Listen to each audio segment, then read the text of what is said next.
نشے کے مریض کے علاج کا طریقہ کار تھوڑا آپ ہمیں بتائیں، اور کتنے ٹائم میں جو ہے وہ مریض جو آپ کے پاس آتے ہیں وہ صحت یاب ہو کے چلے جاتے ہیں؟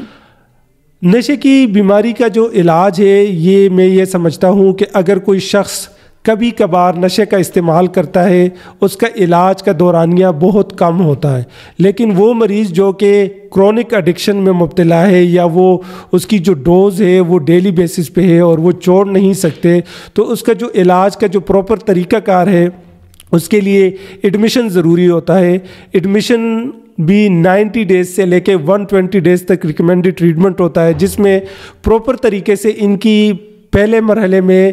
ڈرگ اسکریننگ پروفائل کے بعد، اس کی پراپر اسسمنٹس کے بعد، سائیکیٹرسٹ میڈیکیشن کے ساتھ ساتھ ان کی پین فری وڈرول کو مینیج کرتے ہیں۔ فرسٹ اسٹیپ ہوتا ہے ڈیٹاکسیفیکیشن کا، اس کے بعد ریہیبلیٹیشن کا پروسیس ہوتا ہے، اور اس کے ساتھ ساتھ ان کو وہ اسکل سکھائے جاتے ہیں جو کہ یہ باہر جا کے اپلائی کرتے ہیں، جیسے کہ شروع میں میڈیکیشن، اس کے بعد کونسلنگ اور اسپریچول تھیراپی، ایکسرسائز کے ذریعے ان کو ہم علاج کرتے ہیں، اور علاج کا جو دورانیہ ہوتا ہے وہ 90 دن سے لے کے 120 دن تک ہو سکتا ہے۔ لیکن وہ مریض جو کہ کبھی کبھار نشہ کرتے ہیں، ان کا علاج بہت کم دورانیہ میں بھی ممکن ہے۔ آپ کے پاس ظاہر ہے جو پیشنٹس آتے ہیں وہ تو ایڈکشن کا شکار ہیں اور ایڈکشن کا کرائٹیریا فلفل ہو رہا ہوگا، کچھ ایسے لوگ بھی ہوتے ہیں جو یوزر ہوتے ہیں، وہ کبھی کبھار نشے کا استعمال کرتے ہیں،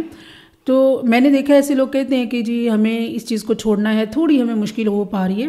انہیں مشکل ہو رہی ہوتی ہے لیکن ان کو ایڈکشن نہیں ہوتی، تو کیا ایسے لوگوں کا علاج بھی ریہیبلیٹیشن میں ہی ہوگا یا اس کا کوئی اور طریقہ ہے؟ وہ مریض جو کہ کبھی کبھار نشہ کرتے ہیں اور خود علاج کے لیے ایگری ہے، اور وہ یہ سمجھتے ہیں کہ یہ کبھی کبھار بھی ہم خود سے نہیں چھوڑ سکتے، بجائے ہم کسی اچھے ریہیبلیٹیشن سینٹرز کا انتخاب کریں یا کسی اچھے ایکسپرٹ سے جا کے ملے۔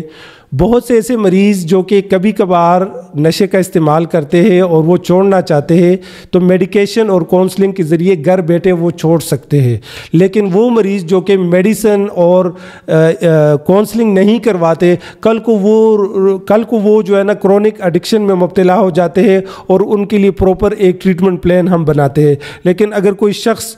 کبھی کبھار نشہ کرتا ہے اور وہ چھوڑنا چاہتے ہیں، تو وہ ہمارے ایکسپرٹ سے رابطہ کرے، اور وہ چند ہی ہفتوں میں وہ اس لت سے ہمیشہ کے لیے چھٹکارا حاصل کر سکتے ہیں۔ بالکل اچھی بات ہے یہ کہ ان کو ہیلپ مل سکتی ہے اگر آؤٹ ڈور بیسس پہ آپ ان کا علاج کر سکتے ہیں یا ان کو گائیڈ کر سکتے ہیں، لیکن بہت سارے جو پیشنٹ ہوتے ہیں ان کو خوف بہت ہوتا ہے کہ اگر ہم نشہ چھوڑیں گے تو خدا نہ خواستہ بڑا یہ پین فل سچویشن ہوگی۔